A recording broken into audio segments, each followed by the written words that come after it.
Nick, you are looking more stylish than I've ever seen before. What is going on over there? Well, okay, so my sweater and my shirt matches my Oh, lights. wow. Look at that. I just keep taking it like I don't know what I'm gonna bring to the next episode because I just keep taking it like one level above with the vibes in here. You're gonna have to But it's I'm cra now cooler than both you're gonna you have and to Mike, I raise the think. It's roof in your crazy too office. that I mean, like, you're on what, like, your 2nd episode and, like, you've invested all this time and money into your studio. My Oh, s wait, no, you've done what, 400 episodes four before? 400 episodes, but I just got lights, Gotta Right, switch it up a little bit. I wanted to make sure people loved me for me, not the lights. Mm, right. that's a good But I do think I am cooler than you guys now, but I'm not quite frozen Oh. like like our like our guest. We this is the second time we hit record, and our guest, right when we introduced her, it was frozen, and then I sang, "Do you wanna build a snowman?"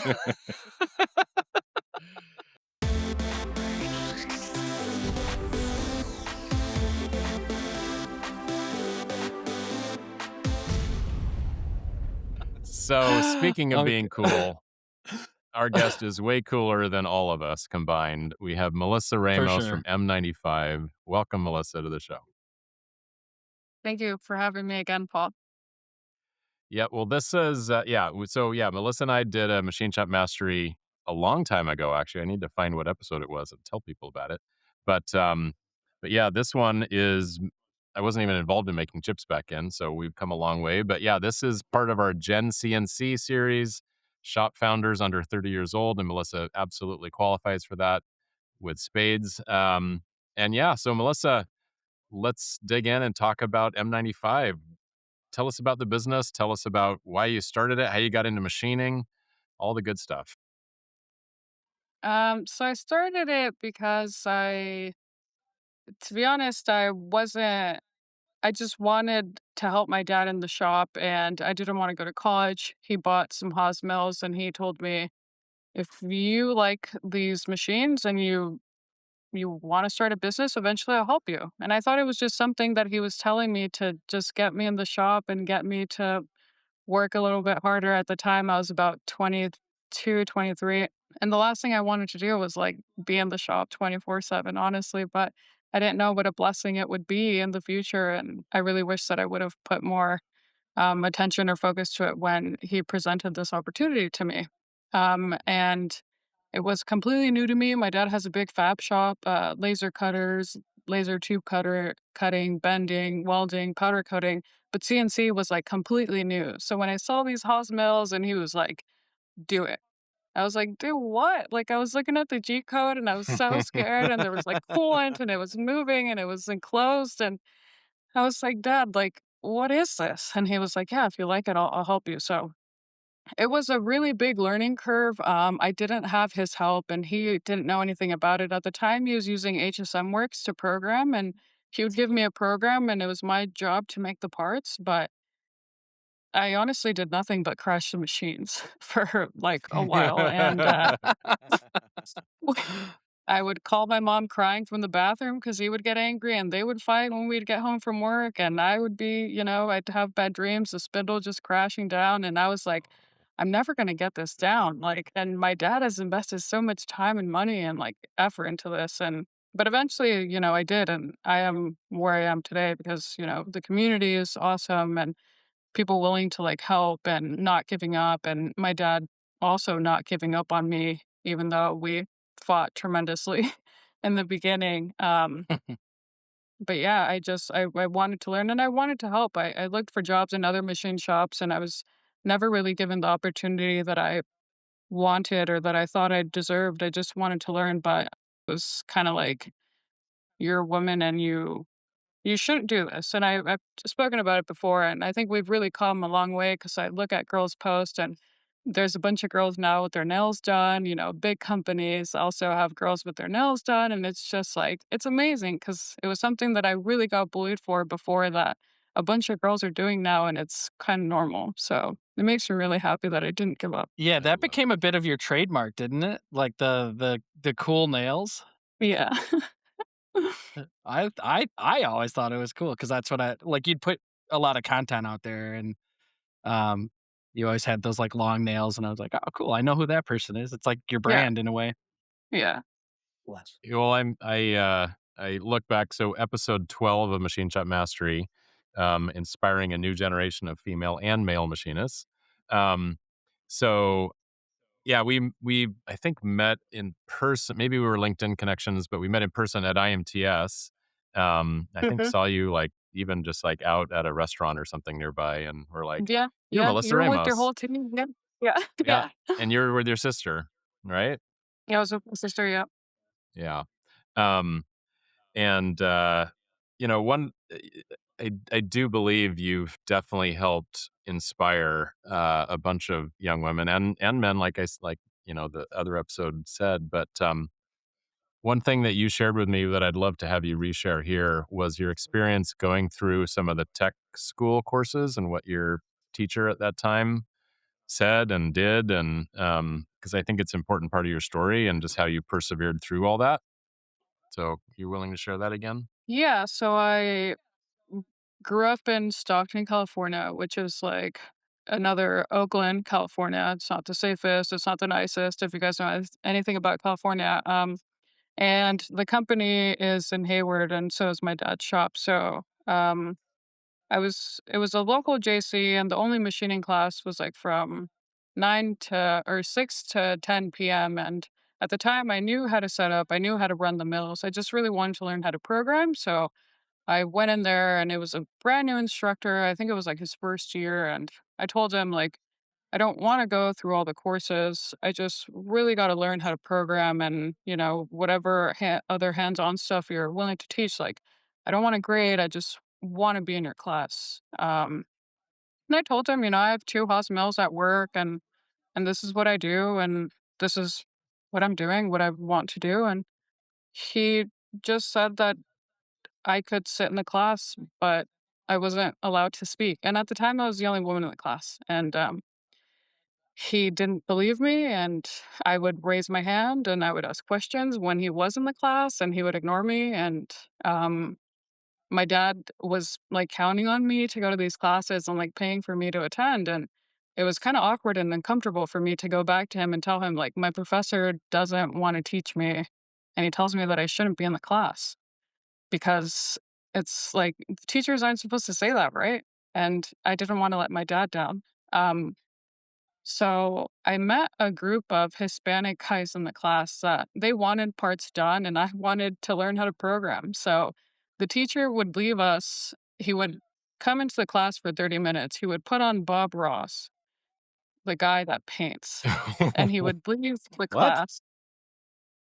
He would leave the class, he would play these videos, and we were in the class for the first half of the semester, like, watching these Bob Ross videos, and we kinda just did our own thing. Some people watched the videos, some other guys got on the computers. So I met this group of guys, and they were on the computers using Mastercam doing their own thing. And I sat with them, and I was like, "Hey, like, can you guys help me with this part?" And they wanted some parts made for their cars and their shops. And I was like, yeah, we could do that at the shop. Like, well, I'll trade you guys.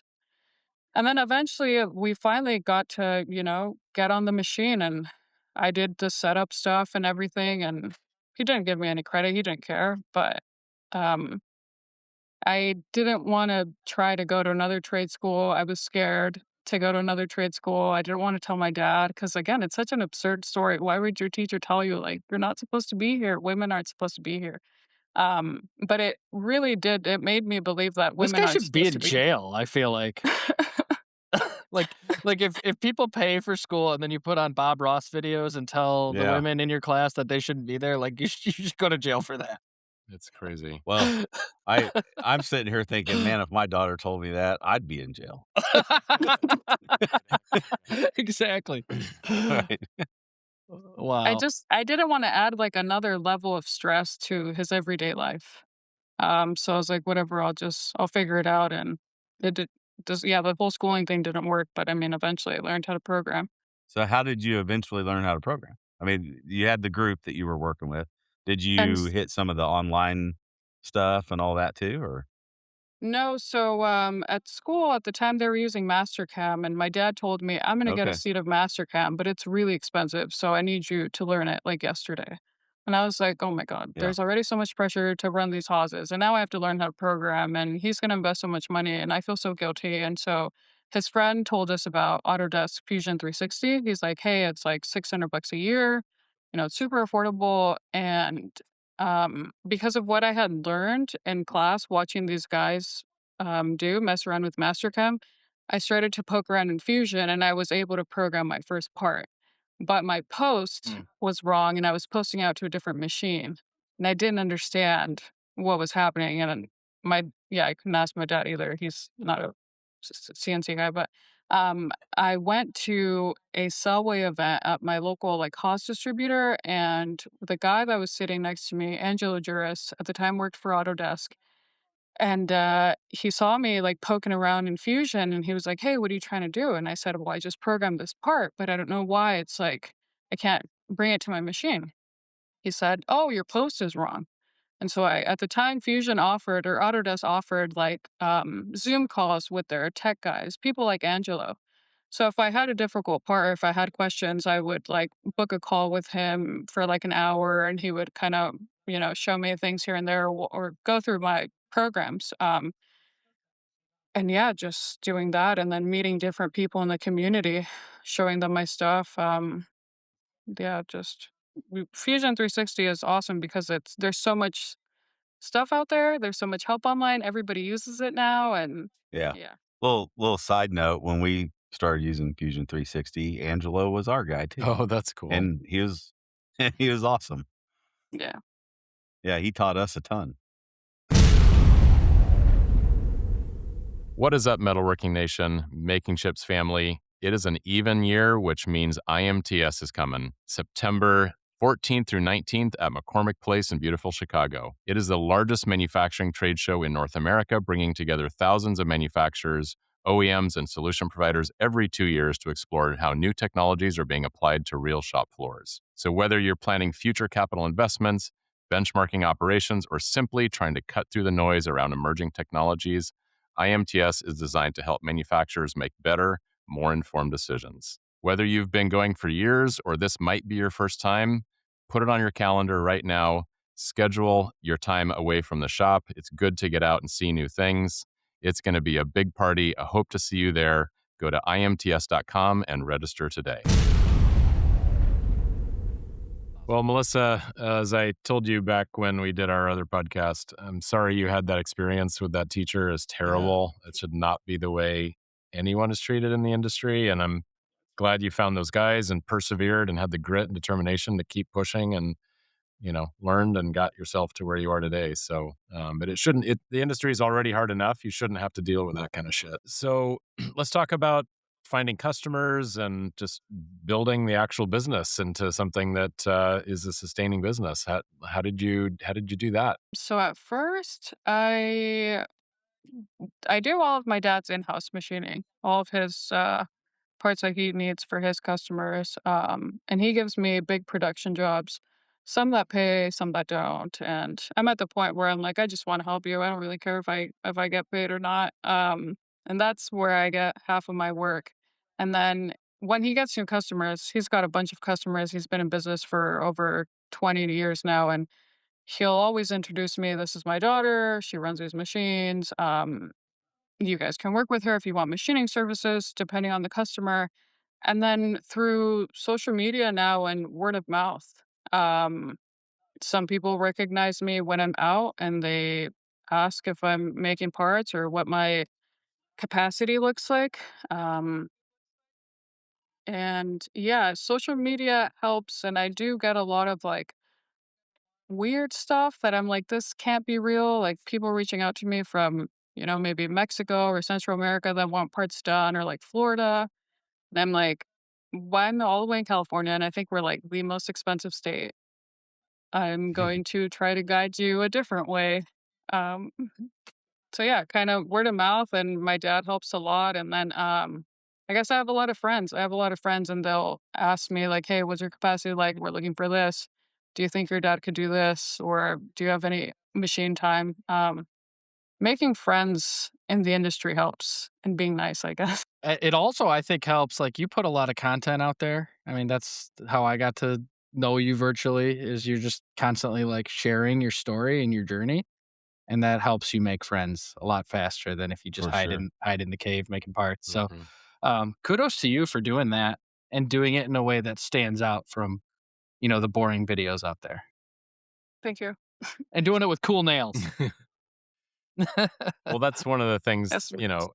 sometimes there's comments like, "You can't possibly hold that or deburr that or, do the machinist's work." And she's like, "Of course I can. What are you talking about?" Yeah, watch "Yeah, me. watch me do it." Yeah. Yeah. Yeah. So yeah, it was pretty embarrassing at first, but now like seeing that it's kind of a trend and more girls are doing it and it's accepted, I'm like, yeah, it's cool. It's normal now. Well, I was trying to pick up a penny the other day, and I chew my nails, and, that was super hard, so Um, so, okay, at this point, you're saying, like, about half your business is coming, like, through via the family channel, your dad's got, like, some overflow and stuff and connecting you to it, and then the other half is just, what, social media, word of mouth, the network you've built? Do you Yeah, and the feel like you bigger have too much work or enough work, or there are points where I have too much work and I don't know what to do. Right now I'm at a point where I'm like I've slowed down. I'm moving out of my apartment like I mentioned. I'm moving into the shop. And I think this is a perfect opportunity for me to like rebuild and rescope what I want to do and market myself different. Um but I we did slow down now finally and I feel like I could catch a breath. Um but my production work is there, which is boring, but it's there. It makes money. I'll do it. But I am looking for more customers. I guess more customers that like align with the stuff that I want to do. I turned down a bunch of work because I feel like it doesn't really align with the stuff I want to do. I get a lot of turning work, and I don't want to get a lathe, but I might have to. But there are also some shops that I feed work to that I think need the work more than I do, or that it fits more of what they're doing. So what does your shop look like today as far as machines and capability? It looks like a mess, first off. I just moved into I just moved into a bigger building, it's still one of my dad's buildings, but I moved into a bigger building. I have a bunch more space. I have the ability now to be more creative and it's quieter. I still only have my 2 Haas mills, um, and I do a lot of stuff with them. I do, but, I would like to get a new machine maybe next year, but, it seems like the way that the brand is growing, the content side of things and the partnership side of things are almost surpassing the the machining or the customer side of things. So I would like to get a team to help with the marketing side. So I could either focus more on the marketing side and the content stuff or somebody that will take over that stuff so I can just come in and film and I can focus on making parts because it is really enjoyable to make parts, especially when you're done and they're shiny and they came out right. Like, it's really nice. Yeah, that's What something that not most young shop entrepreneurs can say is like, yeah, I've got so much traction and so many partnerships and so much opportunity because of all the content I create. Like, I'm torn between making parts all day or making more content. That's a right. really interesting dynamic. Melissa, you mentioned the type of work you want to do. What does that look like? Sometimes I tell myself, like, I just want to do more blocks with holes, the simple stuff. I really don't like doing the production work, but I know that I just hired a new operator, and the days that I go to Autodesk, because I have a part-time position at Autodesk, the mills are still running while I'm gone, so, we're still making money and, I'm able to give somebody a job. But for me personally, I would rather have more of the quick turnaround prototype stuff that I wanna do when I'm in the shop, and if I could hire another person that's just gonna take over the production, like, that's okay with me. I don't wanna stand at the mill all day and do the same thing over and over again. Um, but more of the Mhm. quick turnaround production work is what I'd like to see. Yeah, that kinda stuff is just more interesting, engaging than press and cycle start and loosening a vice handle Yeah. 100 times. Yeah. Yeah, Have I you feel looked like at have what are your thoughts towards like automation as you look at like some of the production work and so forth? I recently spoke to someone who bought a UR robot, and they mentioned to me that it might be something I should consider for one of my projects because two of my production jobs are, I don't know, well over like 50,000 parts that I need to do. And um, it's just kind of scary. I don't feel like I'm a very mechanical or technical person that if something went wrong, um, I could read or script something in Python to get it to work again or to I'm just not that person, so it's kind of scary and it might be also like I've seen my dad's facility and they don't have automation besides a welding robot and like a automated sheet loader now with a laser, but we've talked about it and I guess he always talks me out of like trying to invest in a robot. So um Hmm. and they're expensive, from what I've seen. I don't really think that I'm ready for that. I did have like a Cellway Automation Trinity robot a while ago, and that Okay. it didn't work out with me only because there was like a faulty one of the sensors got coolant in it and it got chips in it and it was stuck and my machine was down for a few weeks and just me not knowing much at the time, I just didn't understand what was going on the screen and my machine was down for 2 weeks. It was like really traumatic. And now I think I know the right people and I have the right people in my corner that could help me or I could figure it out, but that was a really traumatic experience for me. It's a risk either way, right? It's a risk not to automate, and sometimes it's a risk to automate, and that's why the after sales support and making sure you're fully equipped to be coached on how to use that automation is almost just as important as what the automation is itself, maybe more important. Mhm. Yeah, I mean, I would argue more. Yeah. The I mean, we've done, various investments in automation, and they always work great when they're first set up, right? I mean, it's the next time we set it up or the 20th time we set it up that we run into an issue, and that follow through certainly makes the difference in winning or losing. And then Mike's curled up in the bathroom calling his dad. Yeah, for sure. Right. Or Paul. I love it. My boyfriend's helping me Uh, move out, and he also has his own shop, and we actually met because he saw my tooling and he saw my tooling and he was like, "I got something that you'll love," and he came back with this Mitsubishi AXD, and now I have like 4 of them, but that's kind of how our relationship started. That's so romantic. Yeah. Heck yeah. It beats the heck out of A flowers. Making Chips love I story. know. Like, here's this special cutter that just hauls ass through aluminum or whatever. That's amazing. I'm gonna try that tonight. That solves your I don't problem. I don't think Bridget's gonna be impressed by a cutter, Mike. Yeah, I'm taking an end mill home with me. Yeah, Yeah. Th That's a new love language, like That's machining right. I strategies. love that so much. Hey, everybody. You know everyone's pushing AI into quoting right now. And look, AI can be powerful, but in manufacturing, it can also be risky. If you don't know where your RFQs are going, who can access them, or how your data is being handled, that's a serious problem. And that's where we talk about secure AI. And that's where Paperless Parts stands out. Paperless Parts is built specifically for manufacturers.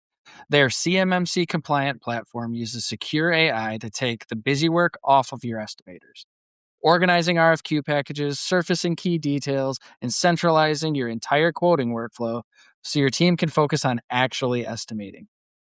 And when they say secure, they mean it. They maintain rigorous security standards, including a FedRAMP moderate equivalent security posture verified by a third party assessment organization. It's built for shops preparing for CMMC Level 2. If you want the speed of AI without the risk, go to paperlessparts.com. That's paperlessparts.com. Quoting made simple, profitable, and powerful.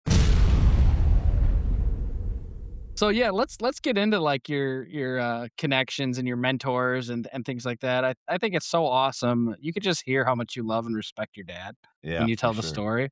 And like if my daughter ever talked about me like that, I would be so proud Yeah. because you just want to make him proud. It's so cool. And then you just told us a little bit about your boyfriend and how he owns a shop and how he was helping you with some cutting strategies. Maybe tell a making chips love story, Melissa. Why don't you? And people are like, "That's so cool." I'm like, "Is it? Like, I gotta leave my shop at, like, whatever time and then go help him at his shop, or he leaves his shop to come help me from, like, 11 to 2 a.m. to help me at my shop," and it's hard. I'm not gonna lie. It's like a love triangle because you got my dad at the top, then you got me, then you got my boyfriend, and my Well, do boyfriend and they my love each dad other? That's important. my boyfriend and my dad also do work together, so, yeah, it's tricky, but I'm really proud of my dad. He turned 50 years old last year, and he became sole owner of the company he saved from bankruptcy in, like, 2003. Um, so he didn't go to college either, I didn't go to college. He didn't even know English when he got to this country, and now, he has a successful business in the Bay Area. So I really, really look up to him, and he's a Yeah. person that's always told me, like, if you want to be a president, go for it. If you want to be a garbage woman, go for it. If you want to be a firefighter, go for it. If you want to work at McDonald's, go for it. But whatever you do, like, give it your all. I don't care, just give it your all.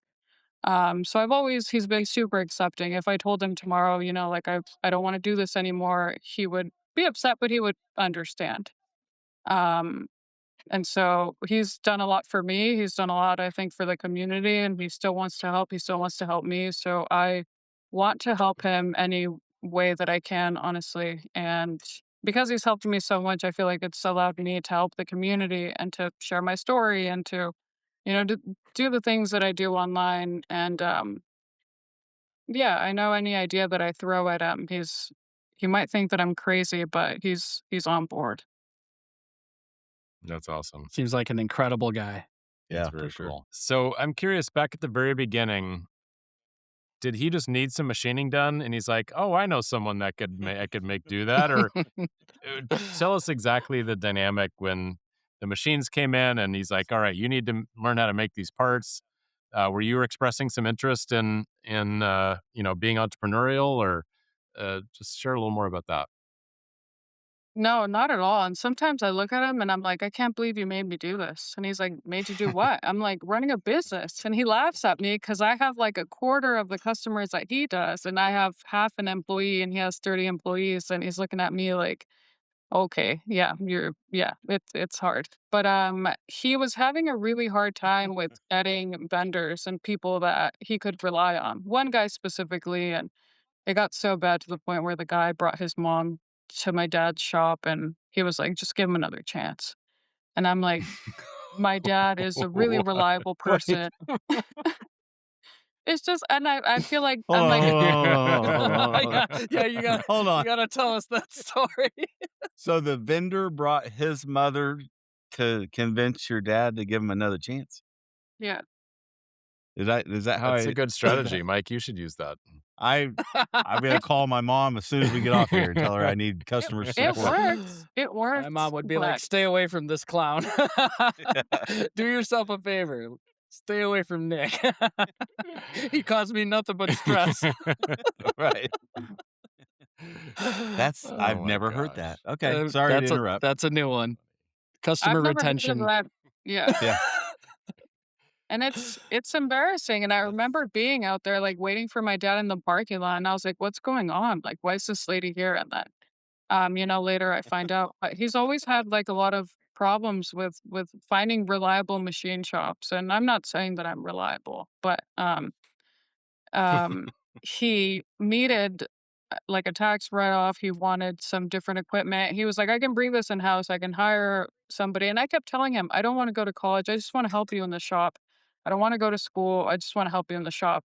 And he wasn't gonna give me a desk job, that's fine. I've always been, like, the floater, running the lasers, the press brakes, shipping and receiving, hardware, powder coating, just anything he ever needed, I was kinda just like the floater, and Mhm. so we got the mills, and I don't remember being there when they installed them, but I remember coming back and just seeing these gigantic enclosed machines. And like, I felt at the time like I was this big, and the machines were like this big. And he was like, "Here you go, do it, try it. Um, I'll help you if you like it." And I was like, "He's just saying that because he's my dad and he wants me to be more responsible or something." But he wanted somebody to be there, I guess, and somebody to be reliable, and I wanted to be that person, and I still don't think like I am 100%, but I want to be that person. He still like farms out a lot of work. There's a lot of fifth axis work that I can't do. There's a lot of turning work that I can't do. If I bought more machines, I know that, he'd be like my one customer, I guess, because he still has a lot of vendor that he outsources stuff to, and there's a bunch of work that I'm like, "No, I'm not gonna do that work for that price, I'm sorry." Um, but yeah. And then you just tell us a little bit about how you got engaged more on the sort of media, social media side, um, and you developed quite a following. So, what led you into that part of it? So I started posting machining stuff on my regular Instagram, but I realized like my friends don't really care about this. People I went to school with don't really care about it or know what's going on. And I don't want random people following my regular account where I post my everyday life stuff. So I made an Instagram. I don't even know what I called it. Maybe I called it M95. But I quickly just got traction and it quickly started growing, and I would post because I thought I was doing something awesome, and I just wanted to show people like, "Hey, I'm making parts. Hey, this is what I'm doing." I slowly started to get like bullied, and the it started to become like really traumatic for me to post online, and I started taking breaks because it grew really quickly, really fast. And a lot of people ask me, "Do you buy your followers? Did you buy any of your followers?" I'm like, I don't even know how to do that, but I got a lot of traction really quickly. I think the one of the videos I made on YouTube helped, and then people kind of knowing me, telling my story of being a woman in manufacturing, like I gained a lot of traction quickly. Um, and then now again, half of the company is like partnerships and posting videos like that online. So it's part of the job now to be on Instagram making videos or on LinkedIn, on TikTok, on YouTube, whatever. It's part of the job now, and I never thought it was something that I could actually do, and I never imagined that it was something that I was gonna do. I just started an Instagram and thought I would post, but I don't even know who was my first. Oh, I guess people started DMing me and asking if they could send stuff for me to post, and at the time, I think my sister worked with me, and Practical Machinist had offered me to become a practical machinist. And she said, Hmm. if they're offering this to you, like you could do it on your own. And at the time, I didn't really understand what they wanted. And she said, no, if like you need to do this on your own, and it'll be better for everyone if you do it on your own.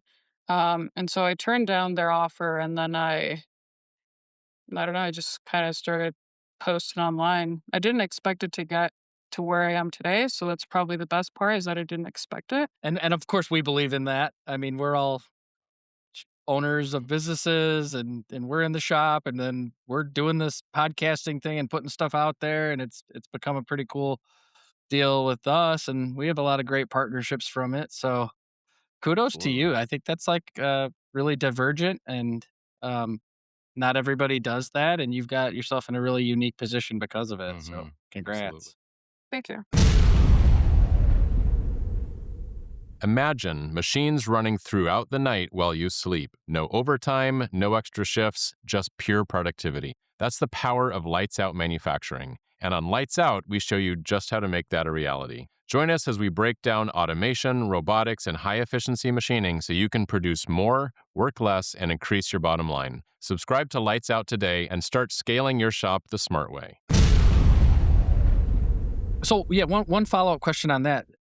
You have some obligations now because of these partnerships. You can't establish a partnership and then never post according to whatever you agreed to. So, how do you divide your time? And do you find that difficult to divide your time between that and like focusing on your business? I know me, Mike, and Paul always joke in our text thread that blows up 50 times a day. Like, when are we going to find time to get this recording done? And hey, can you guys make this one? Because I got to miss this one. And so we have the benefit of three people, and sometimes we have to Yeah. miss one, and you don't. right now. It's if Melissa's got to deliver on all of these partnerships. So yeah, how does that work for you? And do you find that to be really challenging? That's one of the reasons why I decided to move out of my apartment because I'm paying a lot for this apartment and I don't spend any time here. And I knew that this year my partnerships were going to increase. And the only way that I could do any sort of content stuff is if I'm in the shop. And so for the next, I think, year, I'll be living in the shop, living out of my truck, whatever, making content. And I'm going to divide probably my weekends into creating content. And the most difficult part about it right now is finding somebody that's going to help me film the content. Because at first I was doing it alone, but I was just making like silly little videos that helped me get to where I am today. But yeah, I have expectations now. There's contracts, there's longer form videos. I think I'll have to divide most of my weekends to making content or when the shop is quieter, like at night is probably what I'll do most of the weeks is try to film like a video or two every night and have some sort of like backlog. Um, because yeah, I don't know any other way besides to like sleep at the shop and get it done. You're awesome. Wow. That sounds hectic. Yeah, you did mention this boyfriend. Maybe he could be your camera person, and you can train him up on how to do that longer form, video shooting. But yeah, it's I pretty neat. I asked my dad one time to help me with an Instagram video and I'm like, "Just hold it here," and I was, like, moving some stuff in the machine, moving around some vices, and he was so excited because I asked for his help, and then I go back, I look at the footage, and he's, like, got me from, like, the waist down, like, you can't even see my fingers or anything, and, like, starting out the chips, and he's like, "How did I do? How did I do?" I'm like, "It's great, dad." I'm like, "I'm never gonna ask you again." I'm gonna do another one just in case. He's sitting Yeah, there like looking in the machine and like the camera's just yeah. drifting away. That's so cool. That's funny. Oh, thought you were gonna say he was filming his own face as he was following you around Yeah. on selfie mode. So yeah, that's a little bit of a look into the future, Melissa, as far as where you're headed, and obviously you're making some big decisions to get closer to the machine shop, so you can tell more of that story. And I mean, we're just looking in the chat. Jen types in the chat like, "What a cool series, life on the shop floor." And I couldn't agree more. I mean, I think it's going to be so interesting, and so many people will follow along, and you will inspire so many people with that. And also, like the trolls, they just come the more you put stuff out there, no matter what. That's just the way, like, the Yeah, stupid for sure. world is. Like, I love how you could just let that roll off your back because it's just ridiculous. And we see it too, and it's just like so frustrating. We always like jump in and defend people in chats, like, "Hey, leave them alone. We need more people sharing stories and more people doing For sure. machining and telling their entrepreneurial story." And so just please keep going. And if we see any evidence of any idiots, you have three big brothers who are going to jump into the chat and try to kick them out. Yeah. So where else is the future headed for M95 outside of the storytelling? So this year, my plan was to start this in March, but it's not gonna happen. I'm still trying to figure out like my where I'm gonna sleep over the weekend. But I think in August around my birthday time, I'd like to start a once a month women's like machining or manufacturing type of AA meeting type of thing, like where you come in and you can learn how to run the machines, you can learn small stuff, and you can just, if you're a manufacturer already, you can just come and talk about your experiences. My dad's open to it. I have the time now that I'll be working at the shop, but I'd really like to build something where, the girls can come in and they can work and they could feel safe. And then eventually, I'm hoping that I could have more work so I can hire, girls that are underprivileged or single moms and stuff and, can only work certain hours. That's like I think like my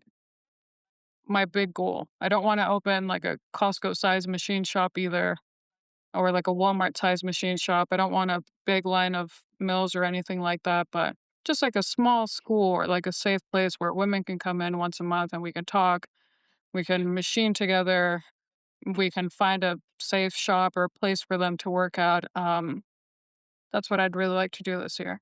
along those lines, as you look to the future and look to the past and you're telling your story, I mean, how would you reflect on all of that? And what kind of advice would you have for, like, let's say you put this group together and someone asked you, "Hey, Melissa, I love what you're doing and I want a similar story. What advice would you have for me?"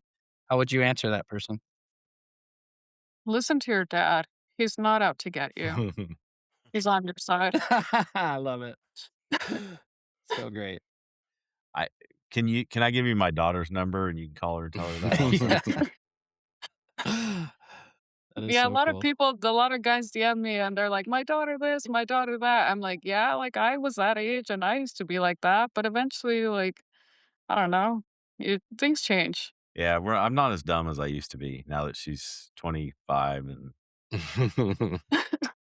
I'm blessed that my 11-year-old daughter still loves me for maybe 2 or 3 more years, yeah, and, you got a couple years left in you. and I hope she watches your, video series and listens to this episode 'cause, yeah, there's an awesome world there for men and women alike. Absolutely. Thank Absolutely. you. Yeah, great. Well, Melissa, if people want to learn more about M95 and working with you or being a customer, getting machine parts or whatever, where would you direct them? Probably to my email, info@m95machining.com, or to my LinkedIn at my name, Melissa Ramos, my Instagram, M95machining. I We do check the DMs quite often, but there are a lot of people that go on there and email us. I also have my link tree on there, which has the brands that we work with, our partners, and then our various social media accounts. So it's like a quick, easy way. Well, she has like 4 times more followers than us guys, so we need to kind of get on the ball here. She's kicking Yeah. our I butt. love She's it. Yeah, will kicking you our make butt. sure to share Yeah, this? share this on your Yeah. your channels. Yeah, Please, we need some so help great. on social media. That's funny. Awesome. Well, That's Melissa, awesome. thank you so much for joining us today and sharing your story. It's yeah, it's pretty cool what you're doing. You're inspiring a lot of people, including us. So appreciate you coming on today. Yeah, thank you for inviting me and thank you for having me. Mike, it was nice to meet you. And Nick, it was nice to see you again. And you too, Paul. Yeah, very nice to meet you, All right, Melissa. Nick, how are you going to wrap this one up? You're always getting the champion Well, at this. yeah, yeah. Well, I'm thinking about my daughter right now, and I hope she listens to this because if you don't listen to your dad, you might not be making And if you're not chips. making chips, You're not making money. bam. Bam.